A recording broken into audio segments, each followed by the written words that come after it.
What up, everybody? This is your man, DJ Square Knot. And when I come and I talk about this gentleman here, this next DJ that comes up, I always relate him to, um, how can I say, going from the top to the bottom in terms of the Eastern Seaboard. This man here is down with the remixes and everything else. He's definitely a person that is like a mega contributor to the group. He definitely spreads his knowledge, and we really enjoy him. Who am I talking about? None other than the one, the only DJ I-95. Now, make sure you don't say I-95 because he's going to correct you. DJ I-95. What's up, my man?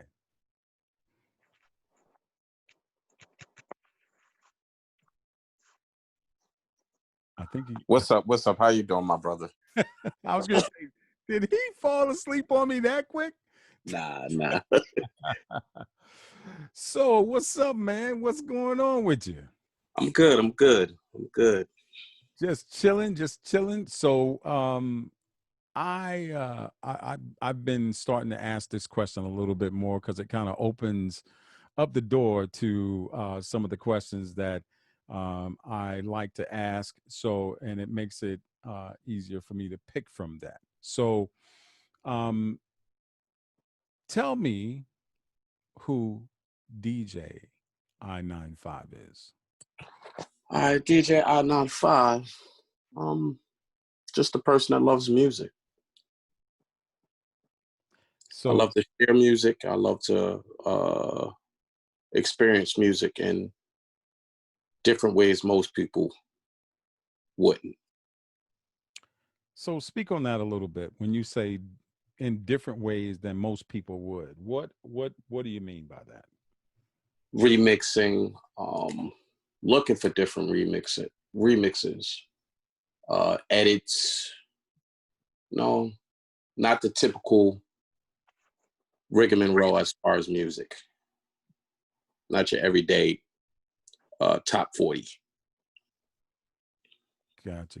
So I take it at that point where you look at music a little different, or you want to get into the remix cap of things. You analyze the music in different ways, and you see it in a different way that then gets you to a point where you say you have to act upon it. You have to do something. Is that correct? Yes. So when that moment happens, when you hear that thing or whatever it is, can you walk me through or walk us through that moment, that thing that you hear? For give me an example of one song where you were like, you know what, I got to do something with this, either to make it better or to add another twist to it. Take me through that process. One song that comes to mind right now is Chris Brown, Loyal.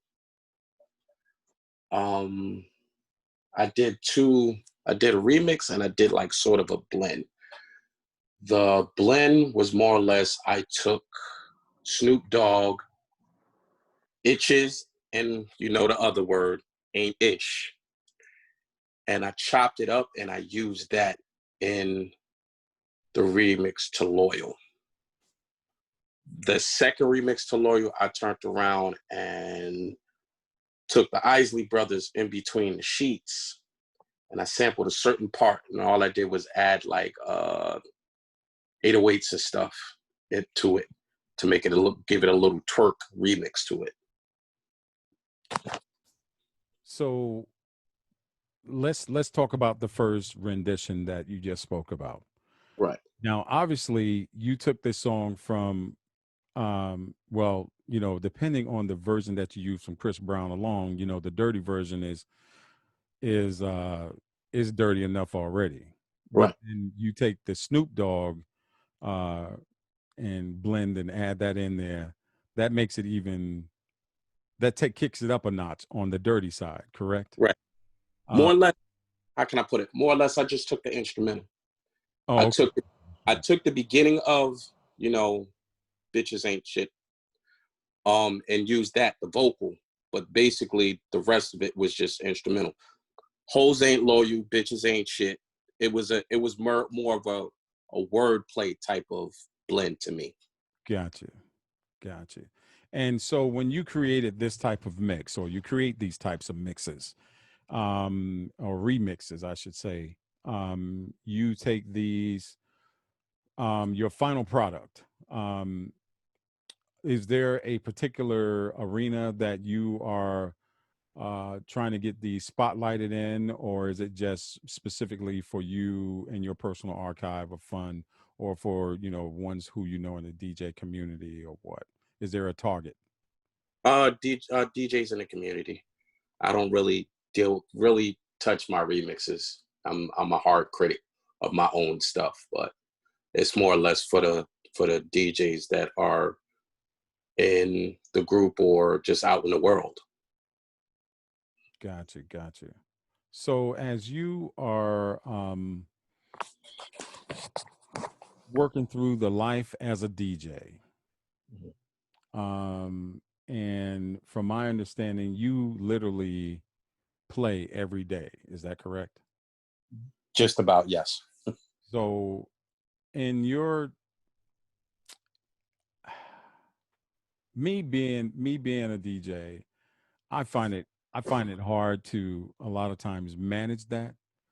How do you manage being able to do that nearly, even if you did it every other day? How are you able to manage that, and with, especially with the way things are going on, with today, of course, the pandemic, with you know, normal life. You have small children, correct? I have a 15-year-old daughter, but she doesn't with me. Okay. So how do you manage, and how do you make that happen for you? More or less, music, as you know, and you've said it yourself, music is my therapy. Regardless of what I'm going through, I have to touch my decks some time of the day, whether it's on Facebook Live or just messing around, making a remix, just playing around on my deck all together. It's just therapy for me. Got you. Well, and I believe in that. Therapy, music is definitely therapy, man. And it has helped me through a lot of situations over the decades. So I totally agree with you on that 100%. So you, as a DJ, how long have you been DJing? I've been DJing for 10 years, if I recall it correctly. Should be 10 years now. So when you rewind to that very first day, that there was this magnet, whatever it was, and you were that piece of metal that all of a sudden attracted you to the world, to the culture. What was that magnet? Now we're going back to me growing up in New York. Uh, when I was younger, you know, growing up in New York, block parties were the major thing in the summertime. I was one of the kids on the block dancing, and all of a sudden, I just stopped dancing. I was just watching this DJ do what he do, and I gravitated to it, but just didn't know how to ask for the equipment that I wanted to DJ. Now, fast forwarding to the future, 2010, I was playing. It's funny, you know, you can laugh, everybody can laugh. I was playing DJ Hero on, I forgot what game system it was, and I had a computer, and I was like, you know what, I'm going to download a program and just go from there. And that's where the bug of being a DJ came from. I think DJ Hero was on the NES. The Cube, I think. Was it It was one of them. I just can't remember. Yeah. PlayStation. I know one of them was PlayStation, but I don't think it was. I don't think we had the PlayStation version at that time. Gotcha. So you get the bug. You are slapped onto this magnet. You're that piece of metal. You slapped onto the piece of metal. You start getting into it. What is the genre, or what is the first song that you play? The first genre I played, part West Indian, was Jamaican music, dancehall music. That was my first genre of music. Actually, at that time, let me take that back. I was doing remixes then. I didn't even have a genre at that time. I just was just doing remixes on the fly. Okay. So you're doing these on the fly. Now, how soon was it after you got into it? Well, before we even get there, so you were attracted to this, but was there a specific individual that really inspired you, or to get it? Did you see a DJ? I know you said you were out in the park and you just saw them, but was there somebody specific? Was there a mentor? Was there, or was it just the overall just being out there and being in the, because in New York, yeah, a lot of jams in the summer. Mm-hmm. Everyone's there, just like I shared on my story, it's kind of the same deal. But New York, you cannot avoid jams. They just Right. happen everywhere. You can hear the music for blocks and blocks and blocks. Was there any specific DJ or someone that was saying, "Hey, come over here, little man, and check it out," or whatever? Nope. No, at that time, 2010, no. Gotcha. So you just said, you know what? I'm gonna stop dancing. I want to do this, and you started making things happen. Right. So once you got to that point, okay, you said you got the whole video game, and you started there. So then after that, you was like, you know what, this is only going to take me so far if I really want to get into this culture, this way of life. Mm-hmm. So then what happens? I was working at a gas station, downloaded my first software, which was Virtual DJ.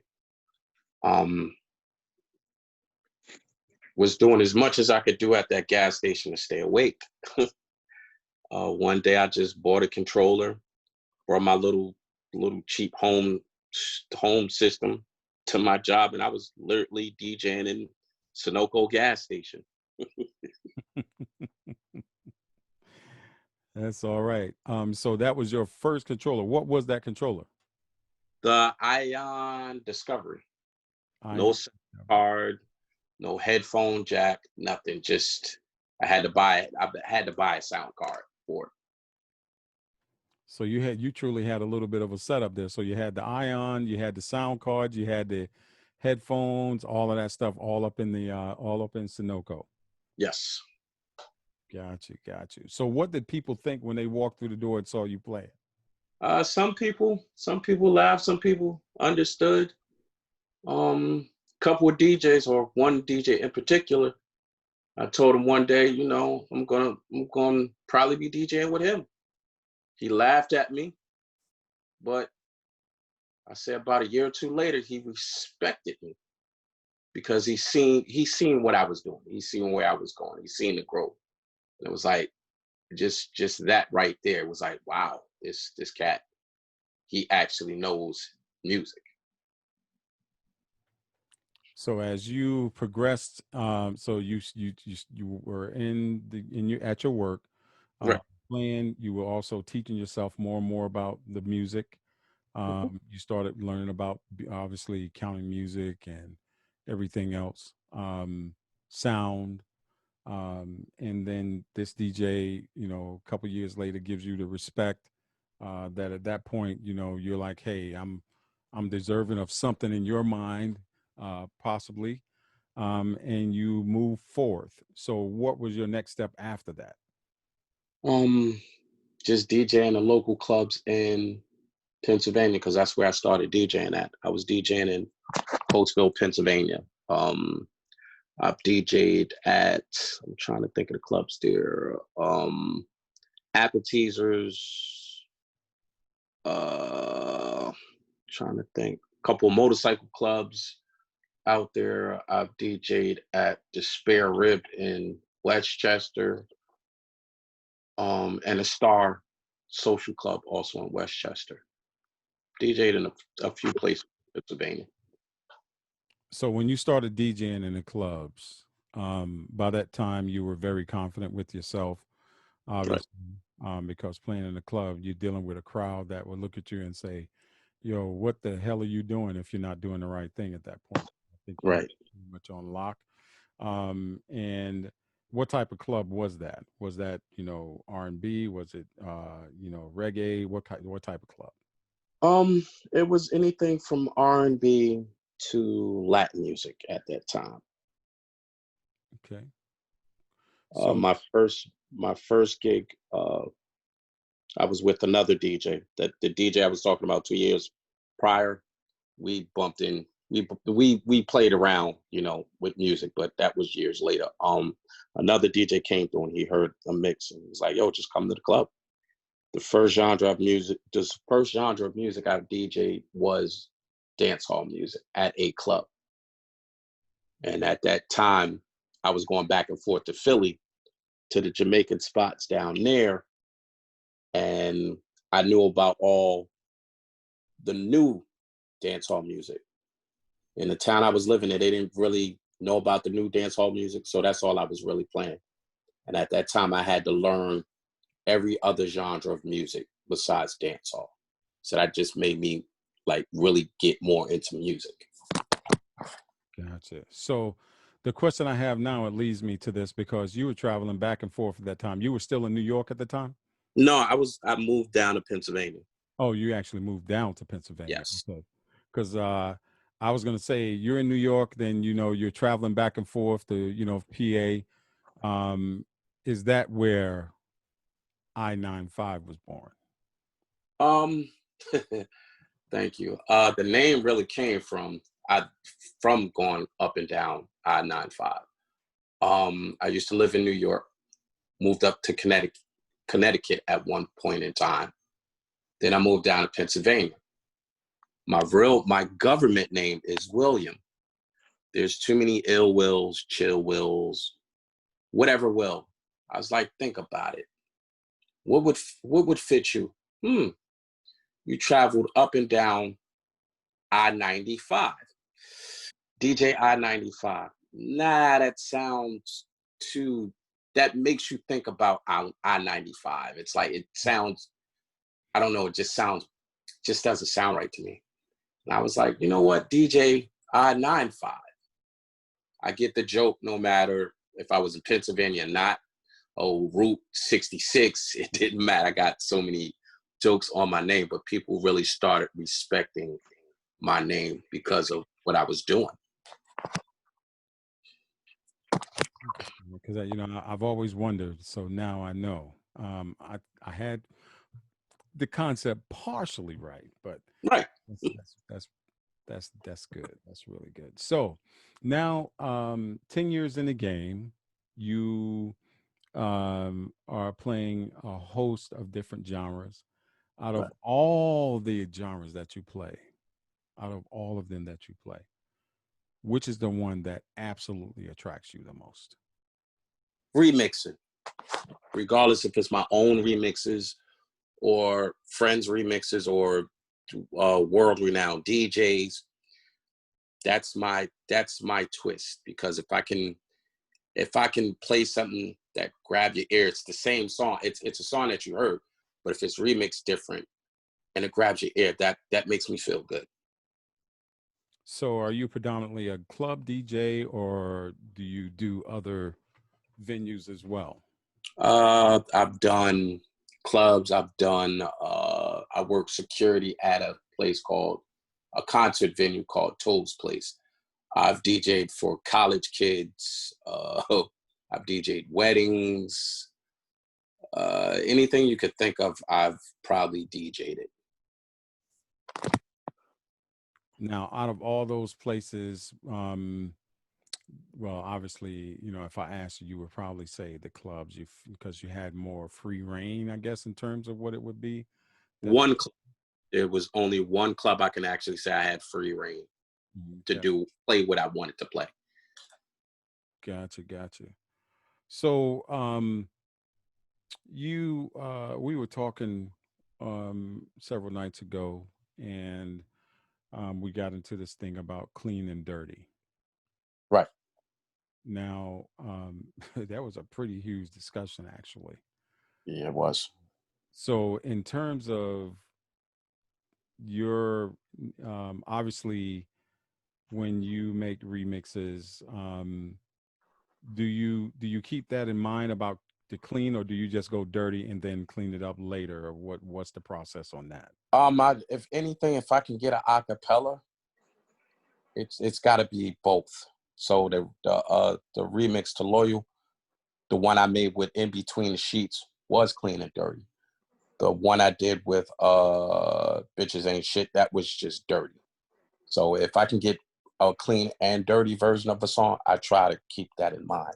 If I just get a dirty version, I'll see what I can do with it. But I definitely did try to get it clean and dirty. Okay, okay. So you as the DJ, especially in your specific genre, you say you do read a lot of remixes. Mhm. But if you could right now um, work with someone who's already out there and they say, you know what, I want you, I'm going to bring you a bunch of songs and I just want you to remix these. What artist would you want that to be? It's so many. I would probably say either Busta or Pharrell.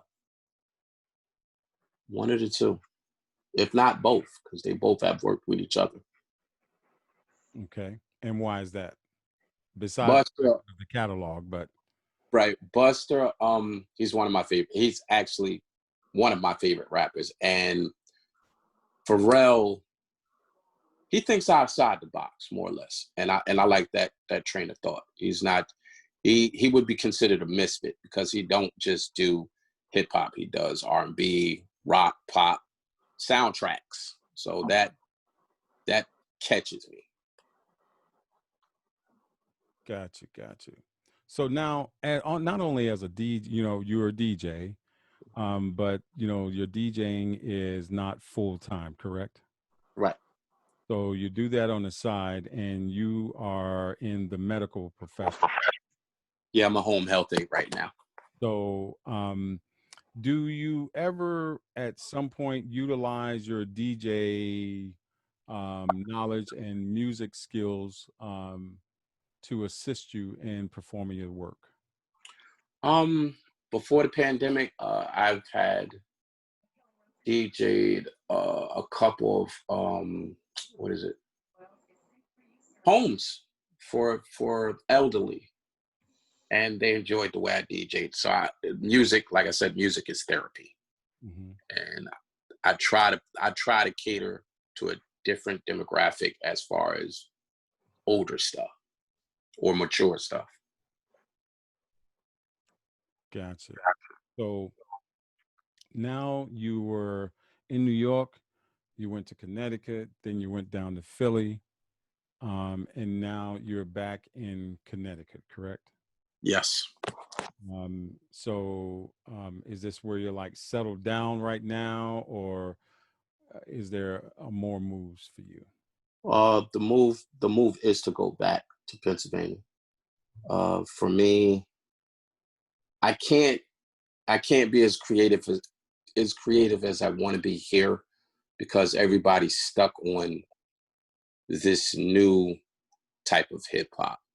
Nobody really likes to listen to the more mature music, and after a while it gets very boring. Gotcha. Well, now you know that Philly is like one of the DJ meccas, um, and there's a ton of DJs down there. Um, are there any DJs there in Philly that you would really like to collaborate with? Um, Trying to think. Uh, yeah, but my skill is not there. I would love to DJ with Cash Money or Jazzy Jeff, but my skills is not up to par to do that for me. So, the saying that they always say is be around someone that you want to be like. Right. So, in a case like that where you feel that you're not up to par, that's the perfect time to be around those who you want to be up to par like. You get what I'm saying? I won't say be like, Right. get to their skill level because that would then force you. So what is it about Cash Money? Then I'm going to ask you the same thing about Jeff. Just the style of scratching, just scratching and traces of music, more or less. And the same thing goes for Jeff. So now we're moving into, so you are also a scratch DJ? I try. I try. Okay. All right. And what is it in terms of if you had to analyze or critique yourself when it came to scratching, what is it that about scratching that uh, has you restricted, I should say? I'm still stuck on a baby scratch, and I got to learn how to use my right hand as well as far as DJing. So I really got to work on my right hand as far as scratching and everything else. So are you a split DJ or a double side DJ? Double side DJ. Are you left or right? Left. Double left. Yeah, that's about like me. I had mentioned before how when it comes to my left hand on the plate, I run into issues. But I've slowly but surely been trying to get that worked out. Matter of fact, get that right. I'm a double right, not even a double left. I'm a double right. So your left hand is strong on the fader. Yes. Okay, it's your right hand that's weak on the fader. Yes. Crossfader. Okay. Okay. Makes sense. Makes sense. Well, totally understand that, and you're definitely in the right group to um, walk through some of that. Some of us in here are pretty good at it. Um, I'm not one of them. The art of scratching has been lost, Yeah. but it's good. It's good to have that knowledge. Mhm. It really is good to have that knowledge. Yeah, I think what has happened, and I'll say, and maybe some of the DJs when they get ready to chime in, they can. I'm gonna say when they get ready to question, give you a question, they can chime in on it, and that is scratching back in the day, and we still do it now because I'm a scratch DJ as well. I love to scratch, but um, it's not like it used to be where you were like, for example, the street. Like we go back to New York and the jams. They were scratching up heavy back then, throwing out the break beats, throwing up the jams, somebody else's guy over like a fat rat, all these different joints. Um, and then, they got all the mixes and the blending, the scratch and everything going. But today, a lot of people, when you're playing, they don't want to hear that, Mhm. so I think that's where, there's some truth to what you say, where it's people don't want to hear it, so it becomes a lost form in terms of public wise. And Right. you're doing something where you're a bunch of DJs are doing their own thing, like at a DJ cafe or they doing a block party or whatever it may be. But formal events or something like that, you won't get it too much unless it's something specifically related. Maybe a '90s party or something like that. They know you're gonna get down. '80s party, not even an '80s party. I was well, maybe '80s, '90s party. Um, but yeah, Well, definitely see where well, what happened? you're talking about that. We're still going through the interview. You sleep.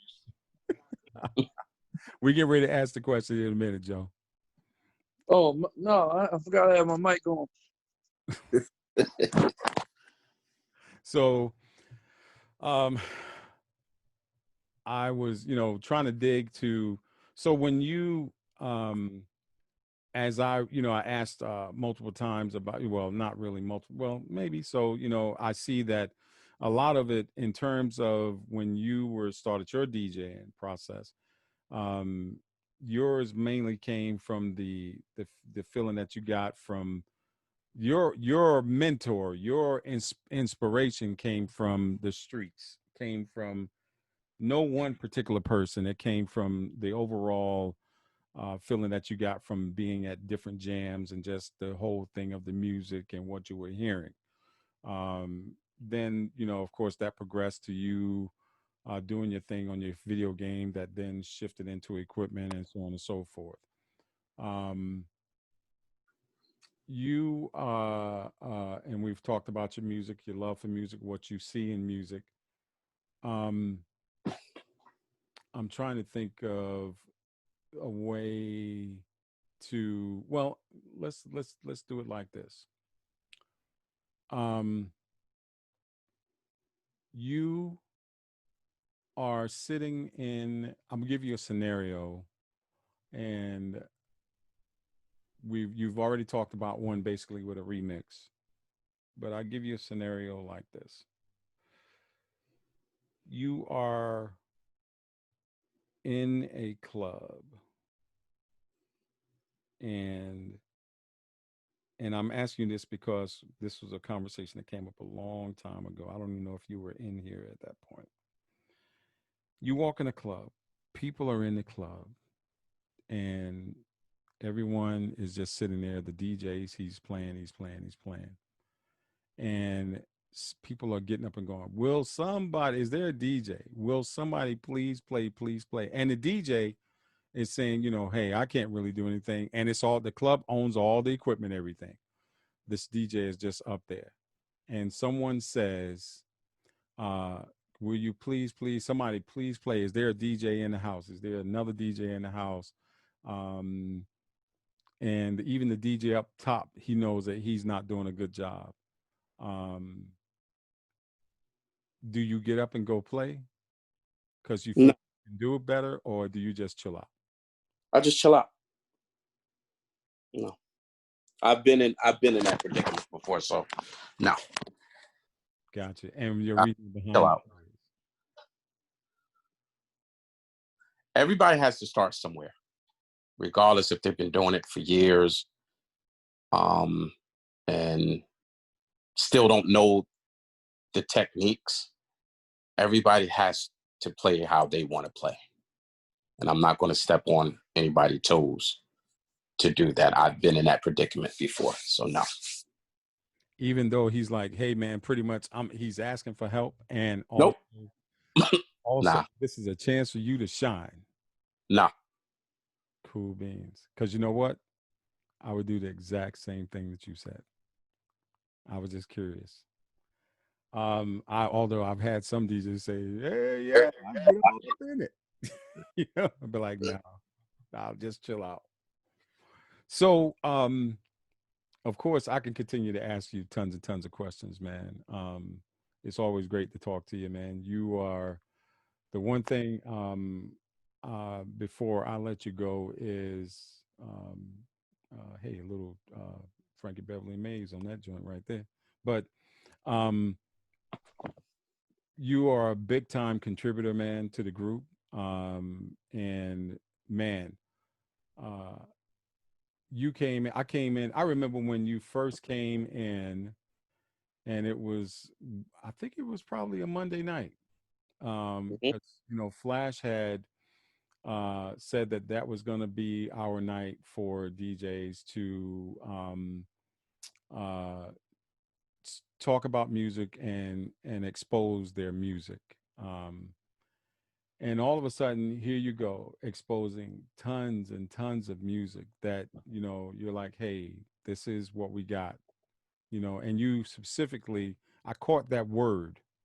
I caught that one word. And you know what the word, did you hear the word that I said? No. The word, you said, this is what we got. And out of that, the word that I picked out? What is the word? We. When you said that, I knew you was gonna be all right. Because and from that point on, man, you've been like seriously contributing to the group especially on the music side, conversations, everything. And I was like, wow, that is really, really cool that for him to jump in like that right off the bat, and just go to town with it and share your knowledge of the things that you know about the music and the time that you've been doing it. And and that's a beautiful thing. And I could tell that you're really passionate about the culture.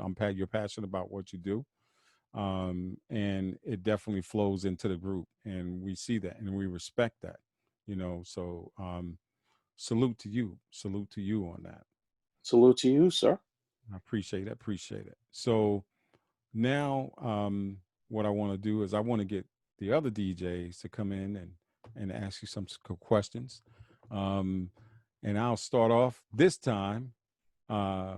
Maybe he will pick up this time. Is DJ Travis Gales in the house?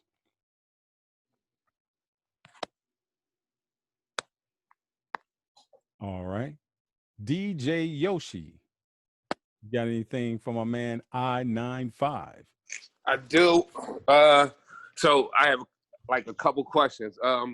Because I just started learning how to do like the remixes and make my own remixes, because I picked up the Serato Studio. Mm-hmm. And when you do like your remixes and stuff, do you use the regular song, or do you use acapellas when you do it? Okay. You don't necessarily have to do a remix with producer software. You could just make a remix on the fly with just your Serato. Mm-hmm. Acapellas, yes. 90% of the times I'll find an acapella, and the other 10 I'll probably make it if I get the right song and I get the instrumental Mm-hmm. in the same bit rate. The original song and the instrumental has to be in the same bit rate. And Okay. you gotta flip one to actually make the acapella. I haven't done that in so long because I actually searched for acapellas. You flip it, and that you'll pull an acapella right out of that. Okay. You could do it in Serato DJ. Just take the acapella of the song that you might like and an instrumental of another song that you might like. One thing I could say, try to get the keys. You're a DJ, so not the keys. Try to get the BPMs Mm-hmm. to the same. Keys also, playing in key also makes a difference too, because Right. some can hear the difference when the instrumental is in somewhat the same key as the acapella. Okay. Anything else, sir? It was something that I can't even remember what the other one was, but I know that the main question was about the remixes and stuff like that. And Okay. I definitely appreciate you, bro. Not a problem. Thank you. So my next one to come on deck, DJ Joe Storm. Oh, Storm, you asleep now? Really? No, I ain't sleep. I was looking at DJ Gear on eBay. Okay. First off, shout out to you, because I watched your set today, and you're making me want to go back to virtual because of that STEM thing. But now go ahead. Well, before I go into what I was going to say, crazy thing about it is I had software that I purchased like early this year, that I just take certain things, and if it's clean enough and there's not a lot of bleed out, Right. it works out. But all right, so to the comment at hand, I really ain't got a question. The only thing I got to say is, brother, just like Dave G, man, you've been inspirational. And I appreciate your knowledge. Basically, the remix is another part of the game, and there's a lot of elements to this thing called music. So you bring a different side to the music itself. I'm a creator, especially on the fly. I'm an open format DJ, so I don't have a special set. So to run into a person that does his own re-edits and things of that nature, that's awesome. I think a lot of dudes need to not really do that, just do things on the fly. Be creative with music. You know, I think you bring that to the DJ game. So keep doing what you're doing, brother. I appreciate you. Thank you. Yoshi, I need you to come back in real quick. Yes, sir. Just want to say hi, everybody. What's up, y'all? What's up? Hey, Lisa. Give me a second, and I'm about to give you a link. Mhm. Everybody has this link, and I've been sharing it a lot. There's a link called Remix Stems. Just give me a second. I'm about to shoot you a website you can get stems from. You know what stems are, right? I kind of know what they are. I was on one of the calls and I was learning about it as y'all was talking about it. Okay. So stems is just the whole song breaking down. It's a snare. You have one part that's a snare, that's a stem. You have another part that's a hi-hat. Another stem that's a hi-hat. You have another part that's another stem that's just the flute. You have another that's just the backup vocals with an effect to it. Then you have another one that's just the backup vocal with no effects to it. So I'm about to shoot this in the chat real quick. Make sure you check this out. All right. Yes, sir. Here you go. I'm shooting it now. All right. So now we got DJ Country Boy.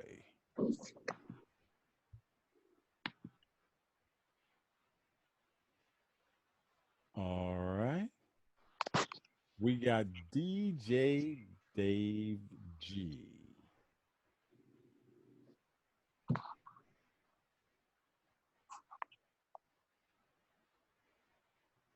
All right.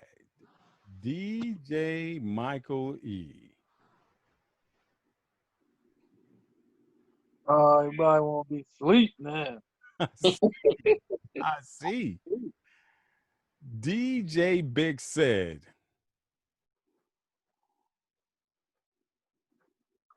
Man, you got it easy tonight, bro. Wait a minute. Said coming in. 9-5. Just keep doing what you're doing, my brother. Keep banging out this, man. Thank you. One love, bro. Thank you.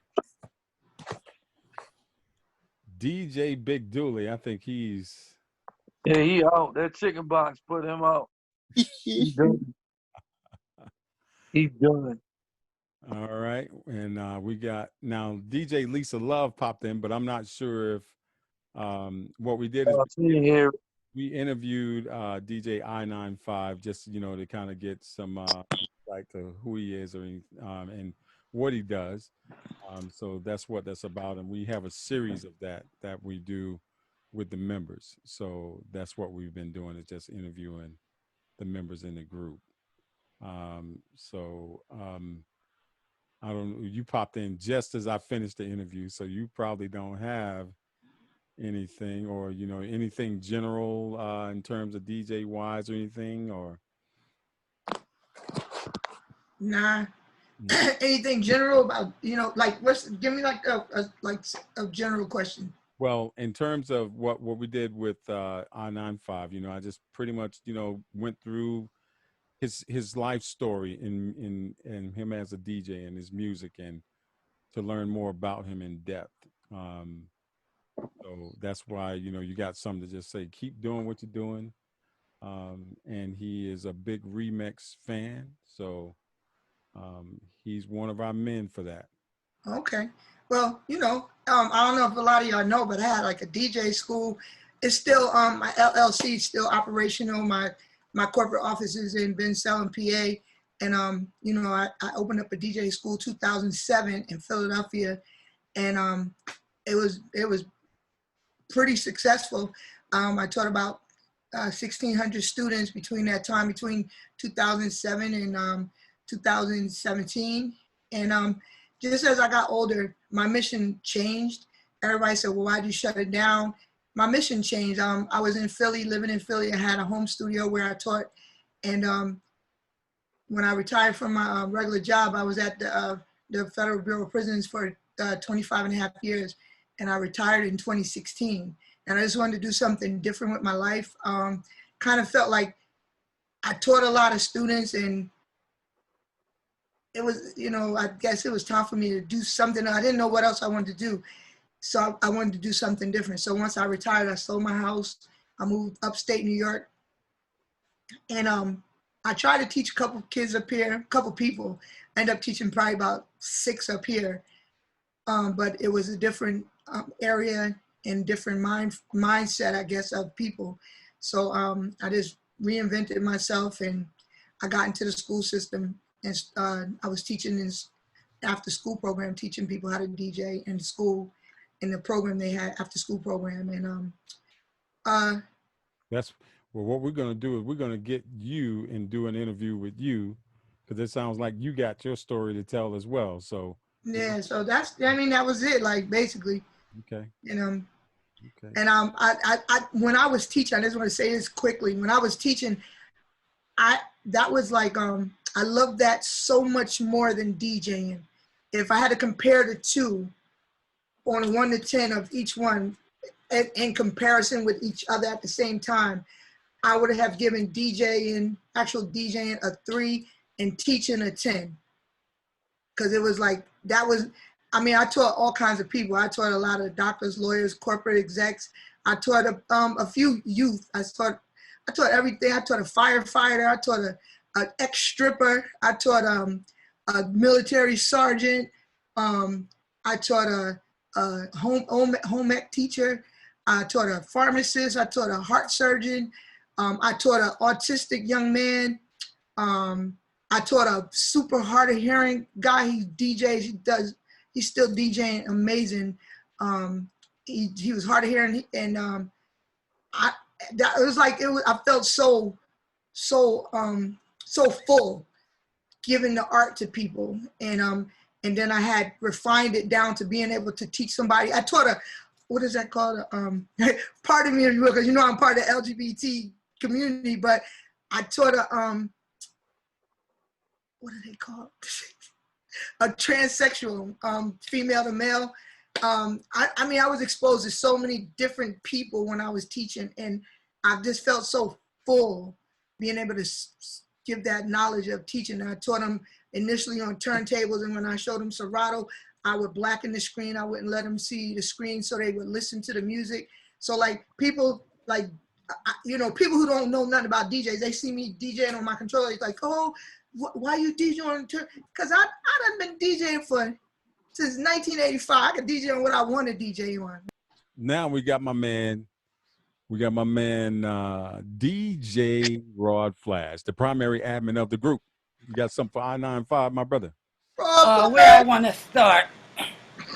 All right, I-95, where I'm going to start at. All right, we're going to start at the remixes.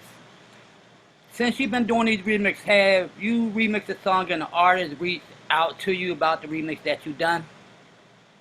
No, I wound up taking, the only thing I could say comes close to that is probably 2 things. I did a remix to Shine a Light on Them, and I posted it on SoundCloud and Bandcamp. Right. SoundCloud, it's still getting likes from, I think I did this last year or about a year and a half ago, and it's still getting likes to this day. Okay, so what I would suggest, if you want to do, when you do a remix, tag the artist or send it to them. Right. Now, with that being said, I wound up getting the stems to Gin and Juice. I wound up doing a tight little edit with that, and I redid the artwork, same artwork, but I added my little thing to the artwork, and I tagged Snoop Dogg to it. He wind up liking what I posted, and it kind of messed me up. He wind up liking the picture. He didn't say too much. He liked it. Right. Hey. Next time you do something for him now, he might remember who that is. Oh, damn, that's my man. You know, sometimes reach out to these artists, and you never know what happens. You know what I mean? All right, and what else? See, I listen very well. And Square Not asked you if you could do a party with 2 DJs. And me being from Philly, I knew who you was going to say. Right. Now, have you ever seen Cash Money do a party besides a scratch party? No. So, you don't know how he rock, Right. right? But you just going on because he's a great scratcher. Right. Okay. Now, we all know Jeff. Everybody seen Jeff rock. He always live and whatever. But, and then he asked you, and then you said, I'm not on a level. Is that right or wrong? Right. In your mind, and anything you do in life, I don't care who it is, you rock out to who you are. Don't let nobody dictate how good or bad you are. Facts. You know, and that's where I think a lot of people, especially in DJ, well, he's great or he's better. A lot of times you could be great if you had the opportunity and the opportunity they have in the crowd they have to rock. You know, and honestly, Cash is the dope scratcher to me. He's one of the best, hands down. And he's cool as that. But the party rocking, I could take probably 10 more DJs better as party rocking than Cash. That's just what it is. I love Cash. Don't get it wrong. But a lot of times people look at because he was the world champion. In that era, scratching was what it was. You came up and we scratched just to get notoriety. It wasn't, you scratched because everybody gonna watch you back in the day. Right. And you see most people scratching, half of them never on beat, they never transition, they just scratching. You know. But a lot of times never put yourself down. I mean, if you on a stage with them, you rock the way you rock. Right. The crowd might like you. I appreciate what you're saying with that. And all right, scratching is a thing. It was a thing. It ain't a major thing now. Because now more people into the music. They got tired of looking at people going behind their back, spinning behind their back, going between their legs, doing this and that. Now people want to party. And I'm going to give you which makes, and this debate been going on in Philly for years, who the best, Cash or Jeff? I would say Jeff because Cash do, if your DJ can't rap to what you're doing, it don't sound good. Cash always do that one trick too many, where he throw off his MC. You know, but, and a Philly thing is you say you double right, I'm double right. I mean, a lot of people like to mix in the middle. But you ever know a baseball player have a left glove or a right glove? That is true. So the way you rock is the way you rock. Don't not let nobody dictate what you do. I'm going back to that dictate what you do because, well, I got to put my mixer in the middle. Who says that? There's no rule say the mixer got to be in the middle. You can have it on the left, you can have it on the right. And you came back when I came up in like 83, 85, and most DJs, old school DJs, you know they had it mixed on the left or the right hand side. Mm-hmm. So, like I tell anybody, be yourself, do what you do. And a lot of times, and in life with a lot of things, people always trying to get acceptance from people that they think that done it or they think that's a little better than them. Man, long as you happy and people happy with you doing, do you, man. Never put yourself down. I don't think you, right, you want to play Jordan? Hell yeah, I played Jordan. Win or lose, I played. You know what I mean? Right. That's my thing in life. Win or lose, I done. If you do the best you do, if you do the best you can do, you can never lose. That is true. So that's pretty much all I got to say. Now, with that, what you're saying right now, I have DJed with the DJs I wanted to DJ with, and that was the one DJ that see me in the gas station playing around on a little tight ass controller. Then there was another DJ. His name is Papo. If I recall it correct, Papo is in the group. He's a turntablist, and he always said to me, like, well, regardless of what you play on, yo, if people are asking me to ask you to play certain things, you actually do what you need to do. I was playing an acapella, and he was playing an instrumental right over it. Mind you, I'm on the controller. He's on the turntable. And he's waiting for me to come back down to Pennsylvania and just visit. He said, as soon as I get there, hit him up. Now, with the little skills, more skills that I have now, playing around on turntables, I know he's really gonna salute me for that, because I started off on a controller. I mean, I get it, and I get it because of the time. When I started, that's all you had was turntable. You didn't have no controller. Maybe we had controllers back then. People would have started out on controllers. You know what I mean? It's just like, well, back then they had sticks. Now we got automatic. You know? And I'm number one controller, turntable, whatever. I'm not into that. Because it's a different time in life. I mean, things change and technology changes every day. It's not what you rock on, it's how you rock. Exactly. I mean, a client don't care if you got a controller or you got turntables. Depending. I can't always say. Nah. If 90s. Listen. Hear me out. If you in a booth, do they know what you got a controller or turntables? If you're in a booth, no. But if you're on an open stage and it's a 90s throwback party, it looks a little more. It looks a hell of a lot better on turntables than a controller. Nowadays it wouldn't. Nowadays it wouldn't, because I could go back to when CDJs was out. Let's talk about it. You're right. I mean, the average person today, if you doing a party, as long as your music is good, they don't give a fuck what you playing on. You can have two cassette radios. Push this one and push that. As long as you playing the right song, you blending on right, and it's on time. Most people don't care. Most people don't. It's DJs that have the most to say. Right. And that's what people try to compete with. But that's not the guy that's paying you. It's not the guy that's paying you. You're right.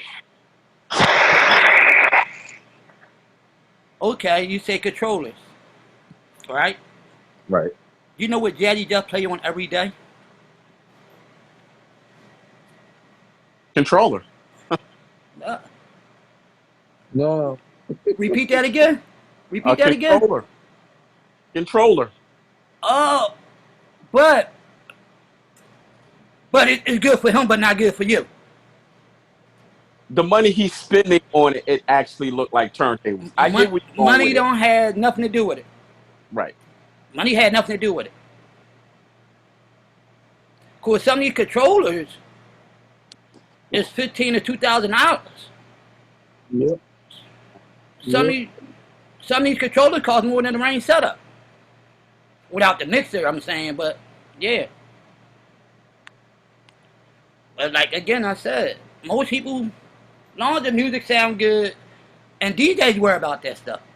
A client, person that hire you, they just want to hear their music and you playing their favorite song and you rocking out, and they crowd is having a good time. You know, so, but like I said, I mean, since you joined the group, you've been a very good help. You always here. You support, and you know. But this the only thing I want you to take in mind. You only compete with yourself. You don't gotta compete with nobody else.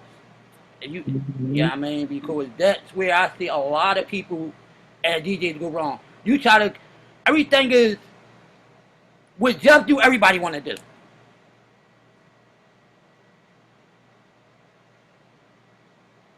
And Rain get these people these equipment just because they know a lot of people follow Jeff, or they follow whoever, Scratch Bastard, or they follow Active. Now, Active is a dope DJ. If y'all never heard of him, Active is a very dope DJ. Not to say he's a young boy of mine, but he's a very dope DJ, and he's Janet Jackson DJ. His cousin Ghetto is just as dope, you know. But I see everybody, when it comes to DJing, first thing you hear is Jeff. Everybody equate all their success to Jeff. And Active been slowly tearing up stuff for a minute, from Janet Jackson to Common to what's the other chick named Marsha Ambrosia, to a lot of people. And he's a dope DJ. So, like I tell anybody, man, just be you, and you'll go far. And that's pretty much it from Thank you. there. Thank you, sir. All right. So, I-95. You have gotten some feedback. I tried to dig into your question, dig into some of your life. You have accomplished a lot in your 10 years, and you're still going, and you're focused. So that's a beautiful thing. You believe in the culture. You love the culture, which definitely are like super pluses. And you have managed to step into the culture and add your own twist to it. Because when you make a remix, it's yours. You know what I mean? So, and that's a great thing. I do double down on what Flash said, and that is when you create these remixes, do like you did with Snoop. Um, Reach out to the artist, tag the artist. You'd be surprised at some of the responses you get. If they get pissed off about it, they'll let you know. But if they like it, they'll let you know. So it's one of those things. It's kind of like a 50-50 deal, yes or no kind of deal. You know what I mean? And you just never know where that might take you. So that's truly a great deal, and that's a great skill to have. And it takes time. When you're sitting back and you're really thinking about a remix. I'll be the first to tell you. Back in the day, I used to think about remixes and stuff like that, but now I'm like, do I have the time when I'm playing to go through these remixes? There are some, instrumentals and acapellas I may play and I'll do them on the fly, but it's rare. I'm not even going to front.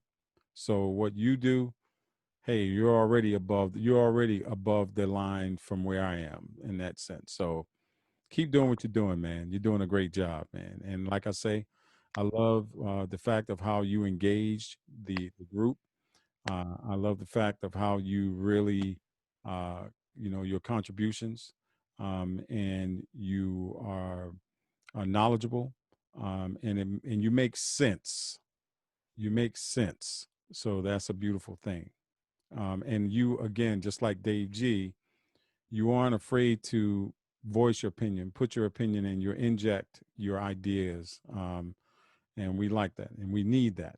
So that's really a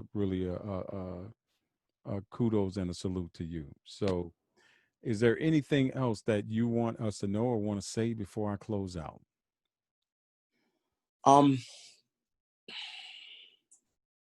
DJs, get more into the remixing and the editing, to hone in your craft even better. It'll help you, if you're trying to be a producer, that's a good way to start producing. You don't always have to, take a instrument and create your own. Sure. Gotcha. Is there anything else? That's about it. All right. So, and I will take that one, just as I just said. I need to work on that more. And I know that there's some other DJs that need to work on it, So we would definitely take that. Take it to the bank. So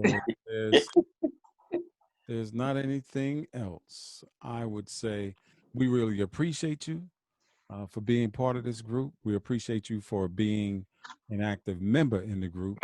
And we know that you will continue to do what you're doing. We think nothing but great things. And we can definitely have no doubt in the fact that you will continue to do what you're doing and continue to contribute, continue to teach, as well as soak up something and be a sponge in the group. So we really appreciate you for that. And for that, we will say, my man who goes up and down the Eastern Seaboard, the man that we call DJ I-95. We salute you, my brother. Thank you, thank you, thank you. Thank you.